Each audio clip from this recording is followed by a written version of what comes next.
El 5 de junio de 1981 se diagnosticaron los primeros 5 casos de una enfermedad nueva en Estados Unidos y se daba comienzo a una larga pandemia. Poco después se bautizó al virus como VIH, sigla de virus de la inmunodeficiencia humana, y a la enfermedad provocada por su infección se la llamó síndrome de la inmunodeficiencia adquirida, abreviado como SIDA. A pesar de años de investigaciones, nunca se halló ni una cura ni una vacuna contra el VIH. Sí fueron apareciendo tratamientos que permitieron tener la infección a raya y reducir el impacto de la enfermedad en los países occidentales. En estas 4 décadas se habla de unos 40 millones de muertos, con cifras anuales, hoy en día de unas 700.000 personas infectadas al año, fallecidas al año. En el África subsahariana es donde se concentran hoy la mayoría de las infecciones. Pero hay una buena noticia. Estos días, el laboratorio Janssen presentó datos de la vacuna Mosaico que pasó a fase 3. Se han encontrado anticuerpos en el 97% de los que recibieron esta inmunización y ahora comienzan ensayos a gran escala que insumirán al menos un par de años. Vamos a conocer más de esto en diálogo con la presidenta del Grupo de Estudio Uruguayo de VIH, la doctora Susana Pereira, quien es médica internista e infectóloga. Doctora Pereira, ¿qué tal? Buenos días. Buen día, ¿cómo estás? ¿Cómo están todos? Muy bien, muy bien. Quizás convendría hacer un repaso muy cortito, pero yo mencionaba algunos datos en la introducción, o sea, comentar un poco qué incidencia tiene hoy el SIDA-VIH en el mundo y también en nuestro país, ¿no? Porque quizás hoy en día pasa un poco más desapercibido de lo que pasaba hace algunos años, ¿no? Bueno, siguen existiendo cosas a resolver, ¿verdad? En el mundo hay, como vos decías, un número alto de pacientes que viven con VIH, que se habla más o menos de 35 millones, y que anualmente hay nuevos casos, alrededor de 2.600.000 nuevos casos en el mundo. ¿Ah? Y si vamos a nuestro país, los datos dicen que aproximadamente hay unos 15.000 personas que viven con VIH. De esas 15.000, 11.400 tienen el diagnóstico. Sería más o menos un 80% conocen que son VIH. Y de cada 5 personas que tienen VIH, 3 reciben el tratamiento. Y a su vez el 50% de los que reciben el tratamiento tienen una carga viral indetectable, que quiere decir que la infección está controlada. Y al controlar la infección, le permite desarrollar una vida normal y una expectativa de vida casi similar a gente igual que ellos, pero sin VIH, ¿no? Con las mismas características, sexo, edad, factores de riesgo, ¿tá? Entonces hay otras buenas noticias, ¿no? Hay buenas noticias porque existe acceso a la medicación, por supuesto. Tenemos un déficit importante en los diagnósticos, ¿verdad? Que siempre hay que tratar de estimular que la gente se haga el test para disminuir esa brecha. Y con respecto a las vacunas, ya que estamos en una época que se habla mucho de las vacunas, en relación al VIH hay como 2 tipos de vacunas. Una serían las preventivas, que serían los que previenen que tú te infectes del VIH, que te adquieras la infección. Y otras serían las terapéuticas, que lo que buscan es ayudar a una curación funcional. ¿Qué es eso de curación funcional? Eso es el controlar la cantidad de virus en el organismo sin necesidad del tratamiento antirretroviral. Que es lo que se hace hoy en día, ¿no? Estos medicamentos. El tratamiento antirretroviral controla la cantidad que hay de virus en tu organismo si tú tienes un VIH y permite que no te enfermes, que lleves una vida normal. Y el año pasado cuando hablamos de que hay una tendencia de hablar de que se ha transformado con estos medicamentos en una enfermedad crónica. Perdón, ¿qué ibas a hablar? No, bien, perfecto. En este sentido, entonces, estas vacunas terapéuticas que se están desarrollando serían como para acelerar lo que hoy es un tratamiento un poco más extenso. Exacto, es como para hacerle la vida más fácil a la gente. Lo que se busca es medicamentos que se están encontrando y que ya hay algunos, no en nuestro medio, pero a nivel mundial, que se dan una vez al mes, por ejemplo, y con unas vacunas terapéuticas, eso que hace que te tengas que dar, yo qué sé, cada 3 meses, cada 6, eso es lo que se está buscando.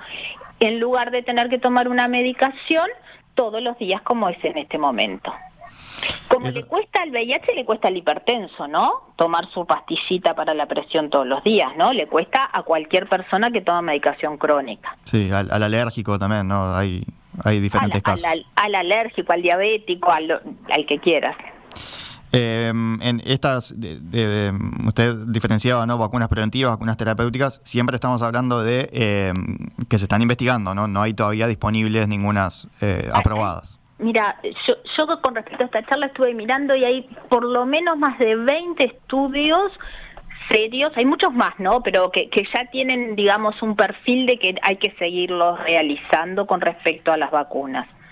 Porque el VIH, a diferencia de otros virus, tiene algunas dificultades para las vacunas, porque ha habido muchos intentos de vacunas que han fracasado. Cuando se conoció el VIH se dijo, bueno, acá se terminó el problema, conseguimos la vacuna y esta infección se domina, pero en eso no nos ganó, porque el virus tiene una gran capacidad de cambiar, ¿ah?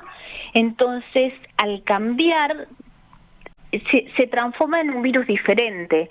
Si entra en mí, se transforma en el virus Pereira; si entra en Juan Pérez, se transforma en el virus Juan Pérez, porque hace un pequeño cambio en el organismo, porque tiene una enzima que comete como un error, entonces tiene una alta tasa de error y hace que mute, que cambie. Muchísimo más que el virus actual, que el SARS-CoV-2, digamos, ¿no? Que se habla que es un virus que muta, pero en el caso del VIH las variantes son infinitas.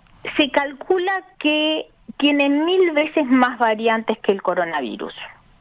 Digo, se aproxima, ¿no? Esos cálculos que se hacen matemáticos serían 1000 veces más que el coronavirus. O sea que es mucho más difícil lograr conseguir anticuerpos, que la inmunidad no permita que entre el virus al organismo. El virus además entra y se va rápidamente a unos reservorios, que pueden ser los ganglios, que puede ser el encéfalo, entonces como que se esconde.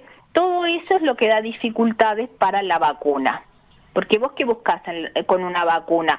Estimular el sistema inmune del individuo para que él responda y genere anticuerpos que no permita que el virus entre. Claro, pero si el virus cambia todo el tiempo, esos anticuerpos no sirven para las siguientes variantes, digamos. Claro, vos tenés que buscar una vacuna que estimule de una manera muy intensa, ¿tá? Y que pueda responder a todas las variantes. Bien. Hay unos individuos que se infectan con el VIH y que eso lo tienen ellos, esa capacidad en su inmunidad de mantener un control virológico. Entonces también estudiando esos individuos que se llaman controladores de élite, ese fue el nombre que se les puso, que controlan sin tratamiento la replicación viral, estudiándolos a ellos también es que se ha buscado las vacunas terapéuticas. Bien, yo mencionaba en la introducción este caso puntual de la vacuna de Janssen, que se llama Mosaico, que es la última que pasó a fase 3. Por lo que estuve leyendo, ya hacía unos cuantos años que no había ninguna que llegara a fase 3. Las otras que habían pasado esa fase, que es la de ensayos masivos, habían fracasado, como decía usted. Incluso hubo un caso donde incluso los vacunados tenían más incidencia del virus que los que no estaban vacunados, ¿no? Con los ensayos anteriores. En este caso, Mosaico es una de las que pasa a desarrollo, de las que está avanzando en el desarrollo, pero no es la única, ¿no? Conversando con usted un poco más temprano, me mencionaba que hay también una de ARN mensajero, esta tecnología nueva. Si empezamos por hablar de Mosaico, por ejemplo, lo maravilloso de Mosaico es que ya pasó a fase 3. Ahora que ya todos sabemos lo que es fase 1, fase 2, fase 3. Con el coronavirus, está en fase 3. ¿Qué quiere decir? Que está buscando eficacia en el mundo real. No en esos pacientes que tienen que tener tales características, sino en el mundo real. Y esa vacuna utiliza, como algunas del coronavirus, otro virus, que es un adenovirus, que le modifican y le ponen a ese virus las proteínas que van a estimular la inmunidad. Esta vacuna superó los estudios de seguridad, siempre hablando de Mosaico, ¿no? Y se comprobó que genera unos buenos anticuerpos en las condiciones ideales, ¿está? Ahora tenemos que ver en el mundo real, pero tampoco es tan fácil, porque para probar una vacuna vos tenés que tener una incidencia de casos, una vacuna preventiva, para poder comparar una población que le das la vacuna con otra población que no le da. Si tenés muy pocos casos en esa población, te lleva mucho tiempo. No sé si me explico. Sí, claro. Sí, se necesita para poder hacer la comparación. Si nadie está infectado, no se puede comparar. Exacto. Entonces, Mosaico decidió, los que realizan este estudio, decidió estudiar poblaciones con alta prevalencia de VIH. Entonces, en donde se está desarrollando, que es en unos cuantos países, en España, en Polonia, en América Latina, en Argentina, en Brasil, en México, bueno, en Estados Unidos, en Italia, los grupos que tienen más prevalencia son los hombres que mantienen sexo con hombres y las personas transexuales. Entonces, esta vacuna se está probando allí. O sea que, por ejemplo, todas las mujeres quedan afuera. Entonces también hay algún proyecto donde existe más prevalencia en las mujeres, es en el África subsahariana, como vos decías. Entonces ver allí que hay más prevalencia, llevar un estudio similar. Eso se está pensando. Eso con respecto a Mosaico. Y después tenemos otra vacuna, que no importa el nombre porque le pusieron nombres muy difícil, que está en fase 1, o sea, recién están empezando, que utiliza la plataforma del ARN mensajero, o sea, la misma plataforma, una plataforma similar que la que utiliza la Pfizer y la Moderna que se usa en Estados Unidos, que esas dos vacunas utilizan la plataforma del ARN mensajero. Entonces, esta vacuna va dirigido a generar anticuerpos neutralizantes. Y el estudio que se mostró, que es un ensayo todavía fase 1, poquitos pacientes, pero mostró un 97% de respuesta en los pacientes que recibían la vacuna. Ahí hay que seguir investigando, igual que en el Mosaico también, ¿no? Esto es algo interesante porque si logramos tener buenos anticuerpos, logramos lograr nuestro objetivo. Y también hay otra vacuna que esta sí es todavía más porque todavía está en experimentación animal, que lo que también utiliza el ARN mensajero, se probó en monos y se vio que los vacunados que se expusieron a un virus que es muy similar al VIH, pero que es de los monos, que se llama virus de la inmunodeficiencia del simio, y se vio que los vacunados con esa vacuna se infectaban menos.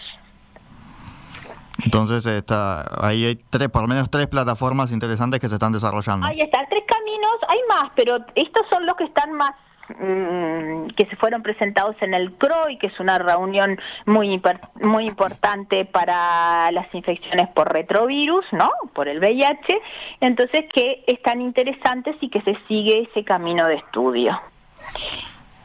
Entonces, bueno, a diferencia de lo que fue la vacuna del coronavirus que se desarrolló a tiempo récord, estas van a demorar, ¿no? Los ensayos de Janssen, por ejemplo, decían que son entre 24 y 36 meses. Y seguramente después después está la fase 4, en fin. Pero son quizás... Dije que es para un grupito, ¿verdad? Sí. No es para todo el mundo. Pero en fin, la conclusión de esto es, da para ilusionarse, ¿no? Después de años de fracasos, esto da para ilusionarse con que se continúe mejorando la lucha contra el VIH-Sida. Bueno, yo soy más optimista que vos. Yo viví una etapa en que los pacientes con VIH la pasaban muy, muy mal y se morían y se enfermaban. Entonces ahora ha habido otra etapa donde los pacientes que yo asisto se casan, tienen hijos, se divorcian, se vuelven a casar, cambian de trabajo, Entonces no soy tan negativa. Claro, la vida es más difícil porque tienen que tomar los medicamentos todos los días, tienen que visitarme a mí con regularidad, pero lo de tener una vacuna sería algo maravilloso. Pero tenemos esa explicación de que no es fácil investigar. ¿Por qué fueron también tan fáciles las vacunas del coronavirus? Porque mucha gente se murió y porque mucha gente se infectó. Sí, sobraban voluntarios, ¿no? Siempre se dice eso. Exacto, fue todo mucho más rápido. Acá Vos tenés que estudiar determinadas poblaciones y decirle a alguien, yo te voy a dar una vacuna y a vos te voy a dar un placebo, ¿no? Porque es la manera que hay que hacerlo. Todo tiene su dificultad.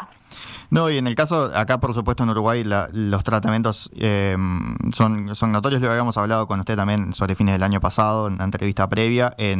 Hay otros medicamentos, ¿no? que han mejorado mucho la experiencia para las personas que son positivas de VIH, pero como mencionamos en la introducción, hay países en los que esos tratamientos todavía no llegan, ¿no? Sobre todo en África, o no llegan con la masividad necesaria. Entonces quizás las vacunas también pueden ayudar a solucionar esos problemas en esos otros países, ¿no?